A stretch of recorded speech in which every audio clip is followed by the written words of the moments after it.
अवधूत चिंतन श्री गुरुदेव दत्त. श्री स्वामी समर्थ. जय जय स्वामी समर्थ. नमस्कार प्रेमळ स्वामी भक्त हो. तुमचं आपल्या महाराजांच्या भक्तिमार्ग एक मार्ग स्वामी सेवेचा या यूट्यूब चॅनलमध्ये मनापासून स्वागत.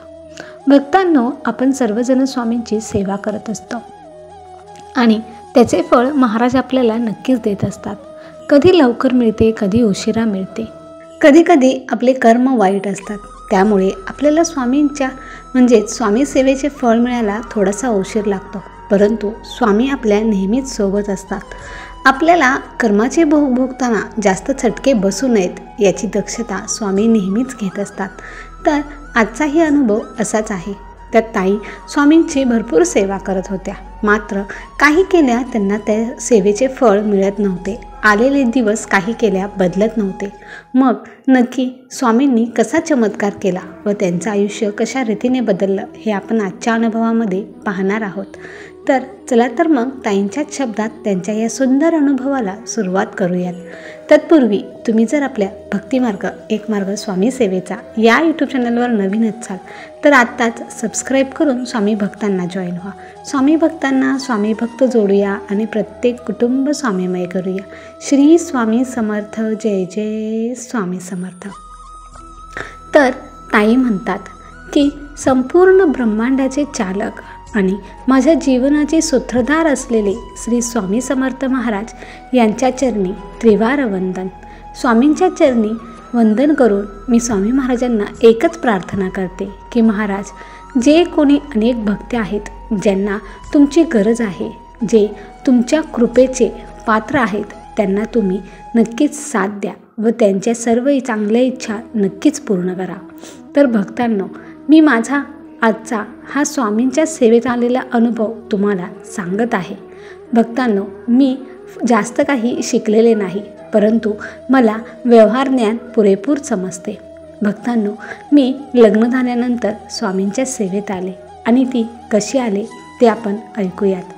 तर भक्तांनो, माझं लग्न ठरलं तेव्हा मी जेमतेम 20 ते 21 वर्षाची होते आणि मला माझ्या मामाने स्थळ दाखवलं होतं. तर लग्न अगदी चांगल्या रीतीने पार पडलं.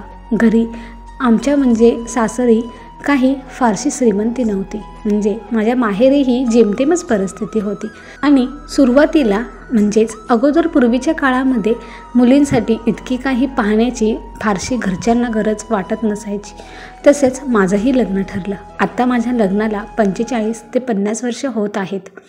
तर तेव्हा काय झालं की मला एक स्थळ चालून आलं आणि माझ्या आईवडिलांना ते पसंतही पडलं आणि मुलगी एक डोक्यावरचं ओझंच असंच पूर्वीच्या काळी प्रथा होती. त्यामुळे माझं लग्न लावून देण्यात आलं. जेव्हा लग्न ठरलं तेव्हा मी जास्त काही चौकशी केली नव्हती आणि लग्न तसंच ठरवलं. मग लग्न झालं आणि मी थोडीशी पहिल्यापासूनच थोडीशी मी चंचल होते. लग्न झाल्यानंतर जेव्हा मी सासरी गेले तेव्हा मला समजलं की माझा नवरा हा थोडासा मंदबुद्धी आहे. त्याला वागण्यातलं फारसं असं काही कळत नाही. तो नेहमीच शांत असायचा, काही जास्त बोलत नसायचा. मला तर काही समजेनाच की हे असं कसं झालं. मी माझ्या माहेरी सांगितलं, परंतु त्यांनीही जास्त काही दखल घेतली नाही. मग मी तिथेच संसार सुरू केला. नवऱ्याला फारसं असं काही कळत नव्हतं. त्याला पैशांचा देखील व्यवहार जमत नव्हता. मग त्यामुळे सर्व काही मलाच पुढाकार होऊन करावं लागत होतं. आता मला 2 दीर आणि 2 जावा देखील होत्या आणि सासू सासरे. ते दोघं दीर कामाला जायचे, कष्ट करायचे आणि ते त्यांचे पैसे आलेले दोघे त्यांना खर्चायचे आणि आम्हाला मात्र फारसं असं काही घेता येत नव्हतं, कारण माझे मिस्टर कामाला देखील जात नव्हते. त्यांना काही जास्त असं कळत नव्हतं. मग या गोष्टीवरून घरामध्ये भांडणं व्हायला लागली आणि एकदा खूप प्रचंड मोठी भांडणं झाली. त्यातच माझे सासरे देखील मरण पावले. आता ते वारल्यानंतर आम्हाला सेपरेट राहायची वारी आली. आम्हाला सेपरेट ठेवण्यात आलं. आता आम्ही अंगावल्या कपड्यासहितच बाजूला झालो. आम्हाला वाटणीमध्ये काहीच आलं नाही, त्यांनी काहीच दिलं नाही. ते म्हणायला लागले की हे सर्व काही आम्ही आमच्या कष्टाने केलेलं आहे, ह्याच्यामध्ये तुमचं काहीच नाही. आणि वडिलांची पण काही जास्त प्रॉपर्टी नाही की जेणेकरून त्यातला तुम्हाला हिस्सा देता येईल. आम्ही आमच्या आईला सांभाळू, तुम्ही दोघं तुमचं बघून घ्या, असं ते स्पष्टच म्हणाले. मग मी आणि माझा नवरा अंगावल्या कपड्यासहित आणि मला जे काही लग्नामध्ये सामान मिळालं होतं त्यावरच आम्ही घराच्या बाहेर पडलो. आम्ही दुसऱ्या गावी गेलो, काम शोधू लागलो आणि तिथे एक श्रीमंत माणूस होता.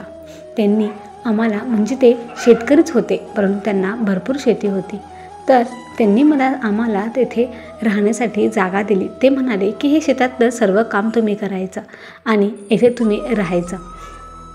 मग आम्ही सगळं बघणारी तर मीच होते. आमच्या लग्नाला फारसे असे काही दिवस झाले नव्हते. आम्ही तिथेच मग झोपडी बांधली आणि त्या साहेबांचा संपूर्ण शेतीचा कारभार आम्ही पाहू लागलो. शेतामध्ये ते फक्त सांगायचे की काय पिकवायचे, बाकी आम्ही सर्व काही करत होतो. ते दादा आणि वहिनी खूपच चांगले होते. त्यांनी आम्हाला भरपूर आधार दिला. सुरुवातीला आम्हाला खायला प्यायला तेच देत होते आणि शेतामध्ये जे काही आम्ही कष्ट करायचो त्याचा देखील ते मोबदला देऊ लागले होते. त्या ताई स्वामींच्या खूप मोठ्या सेवेकरी होत्या. त्या स्वामींची, त्यांच्या घरामध्ये स्वामींचा मोठा फोटो होता, मूर्ती होती. ते चांगल्या सेवा करायच्या. त्यांचा मोठा बंगला देखील होता. मी त्यांच्या घरी धुणी भांडी करायसाठी जात असायचे. त्याचे देखील ते मला पैसे द्यायचे. मग त्याच पैशामध्ये आम्ही घरातला किराणा वगैरे आणत होतो. आता आमचं जरा बऱ्यापैकी चाललं होतं. मिस्टरांना मी आता बरं काही शिकवलेलं होतं आणि ताई नेहमीच स्वामींच्या सेवा करायच्या. त्यांच्या घरामध्ये स्वामीची नेहमीच अशी भक्तिगीतं लागायची. ते ऐकून फारच प्रसन्न वाटायचं. मी त्यांना एकदा विचारलं की ताई, मला पण ही सेवा करता येईल का? हे फारच अवघड आहे का? तर त्या म्हणाल्या की नाही गं, तू सुद्धा महाराजांची सेवा करू शकतेस आणि तू एकदा का महाराजांची सेवा करायला लागलीस ना की बघ, तुझं अजूनच भरपूर चांगलं होईल, असं त्यांनी मला सांगितलं. आणि मी स्वामींची सेवा करण्याचं ठरवलं. मला ताईंनी एक स्वामींची छोटीशी मूर्ती आणून दिली. मी ती मूर्ती आमच्या त्या झोपडीमध्ये ठेवली आणि मस्त छानपैकी त्यांची सेवा करू लागले. मला लिहिता वाचता फारसं येत नव्हतं, परंतु मी ताईंचे तिथे तारक मंत्र ऐकून पाठ झाला होता. तोच मी तोडका मोडका तारक मंत्र म्हणायचे. एकदा काय झालं की शेतामध्ये आम्ही अर्धा एकर ऊस केला होता आणि म्हणजे लागण केली होती आणि त्या दादांनी आम्हाला सांगितलं की इथे तुम्ही मेथीची किंवा शेपूची भाजी करू शकता आणि ज्याचे जे काही पैसे येतील ते तुम्हालाच घ्या. त्यांनी असं सांगितल्यानंतर मग मिस्टरांनी आणि मी तिथे मेथीची भाजी करण्याचं ठरवलं आणि आम्ही दोघांनी पूर्ण मेहनत घेऊन पूर्ण मेथी अर्ध्या एकरामध्ये लावली होती. आता काय झालं की जेव्हा आमची मेथी अशी पूर्ण विकायला आली होती तेव्हा मेथीचा अचानक दर कमी झाला. म्हणजे एक पेंडी 5 ते 10 रुपयाला 2 अशा जाऊ लागल्या होत्या. त्याच्यामुळे मला तर काहीच कळेना की म्हटलं हे मेथीचे चांगले पैसे झाले असते, परंतु तसं काहीच होईना. म्हणून मी महाराजांना विनवणी केली की महाराज, आता इतक्या मेहनतीने आम्हाला एक चान्स मिळाला आहे तर त्याचे थोडेसे तरी पैसे होऊ द्या, असं मी महाराजांना नेहमी विनवत होते. आणि एक दिवस काय झालं की त्या भाऊंनी त्यांच्या ओळखीचा एक व्यापारी बोलवला आणि तो व्यापारी म्हणाला की मला 2-3 दिवस वेळ मिळणार नाही, मी 2-3 दिवसांनी येऊन जाईन.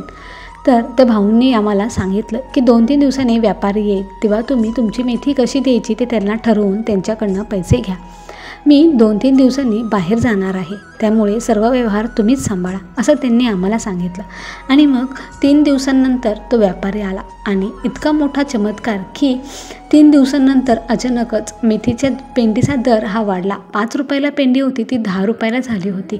मग ते व्यापाऱ्याने आम्हाला सांगितलं की मेथीचे दर आता वाढलेले आहेत, त्यामुळे तुमच्या ह्या मेथीचे तुम्हाला पैसे चांगले मिळून जातील. तर त्यांनी आम्हाला 9 रुपयाला पेंडी अशी ठरवली आणि आमचे चांगले बरेच पैसे झाले. त्यांनी आम्हाला पैसे देऊन पूर्ण माल घेऊन गेले. तर हा माझा स्वामींचा अनुभव होता. आणि काय झालं की ते जेव्हा घरी आले आणि त्या व्यापाऱ्यांचे पाय आमच्या घराला लागले तेव्हा मला दिवस गेले. म्हणजेच मला तेव्हा प्रेग्नन्सी राहिली. मला नेहमीच काळजी वाटायची की त्या लग्नाला इतके दिवस होऊन देखील मला बाळ राहत नाही, म्हणजे आता मला दवाखाना वगैरे करावा लागतो का आणि त्यासाठी लागणारा खर्च मी कुठून आणणार होते. ह्याची सतत काळजी लागलेली असायची. परंतु जेव्हा ते व्यापारी येऊन गेले तेव्हा मला दिवस गेले. त्यामुळे असं वाटलं की त्या व्यापाऱ्यांचे पाय फारच शुभ असावेत, त्यांच्या रूपामध्ये स्वामीच येऊन गेले असतील असं मला नेहमीच वारंवार वाटायचं. आणि असेच माझ्या त्या पूर्ण 9 महिने पूर्ण झाले आणि आता मला डिलेव्हरीची वेळ येणार होती. आता मी गव्हर्मेंट हॉस्पिटलला नाव देखील दिले होते की अचानक केव्हाही जावे लागेल. परंतु काय झालं की तेव्हा अडचणी येऊ लागल्या. म्हणजे अडचण अशी आली की मला 9 महिने पूर्ण झाले आणि मला काहीच त्रास होत नव्हता.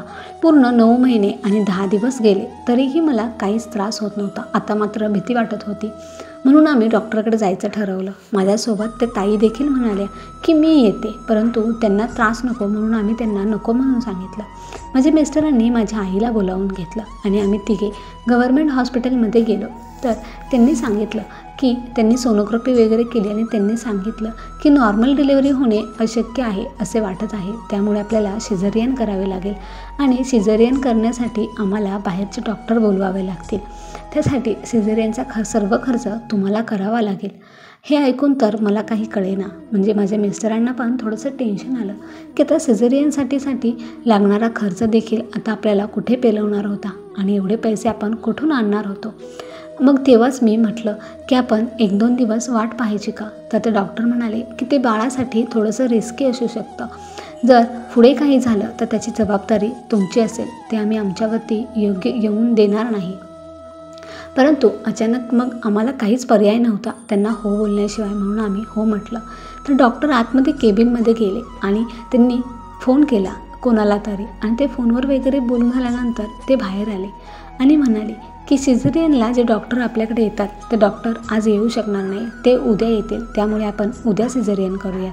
असे म्हटल्यानंतर मला हा चमत्कारच वाटला आणि मी मनोमन स्वामींचा धावा करू लागले की महाराज मला हे सिझेरियन वगैरे नको आहे, मला माझी डिलिव्हरी नॉर्मल होऊ द्या. कारण सिझेरियन म्हटलं की फारच त्रास असतो आणि पूर्ण शरीराची देखील दुखापत होऊन जाते आणि पैशाचा देखील आम्हाला पेलणारा खर्च नव्हता. त्यामुळे मी महाराजांचा रात्रभर धावा करत होते. मला कसलीच झोप लागली नाही, फक्त काळजी वाटत होती. आणि सकाळी 6 वाजले की इकडे मला अचानक पोटात दुखायला लागलं आणि जोरात कळा येऊ लागल्या. मी लगेच आईला सांगितलं. आईने डॉक्टरांना बोलावून आणलं आणि माझी डिलेव्हरी नॉर्मल झाली. मला माहीत होतं की हे सर्व काही स्वामींमुळेच झालं आहे. कारण जशी मी स्वामींच्या सेवेत आले होते तसंच मला भास होत होते की स्वामी माझ्यासोबत आहेत आणि मला कधीच कशाचीच अडचण येणार नाही आणि कशाची कमतरता देखील भासणार नाही. स्वामींमुळे आज मला एक छोटासा आणि छानसा गोंडस मुलगा आहे, एकच मुलगा आहे आणि आमचा संसार खूप छान चालू आहे. तर भक्तांनो, स्वामी हे कधीच त्यांच्या भक्तांना एकटं सोडत नाहीत. मी माझे मिस्टर इतक्या गरिबीमध्ये होतो, आम्ही अंगवल्या कपड्यासहित घराबाहेर पडलो होतो, परंतु स्वामींनी आम्हाला कधीच कशाचीच कमतरता भासू दिली नाही. 2 वेळचे पोटभर जेवण आणि राहायला निवारा आणि अंग झाकायला वस्त्र हे स्वामींनी आम्हाला नेहमीच पुरवलं होतं. अशक्य ही शक्य करतील स्वामी. तर भक्तांनो, तुम्हाला आमचा हा अनुभव कसा वाटला हे आम्हाला कमेंट करून नक्की कळवा. धन्यवाद. श्री स्वामी समर्थ. तर भक्तांनो, ह्या ताईंचा अनुभव अक्षरशः खूपच छान होता. खडतर आयुष्य जगताना स्वामी कशी साथ देतात आणि अशक्य ते शक्य कसे स्वामी करतात हे आपल्याला या अनुभवामधून सिद्ध होताना दिसते.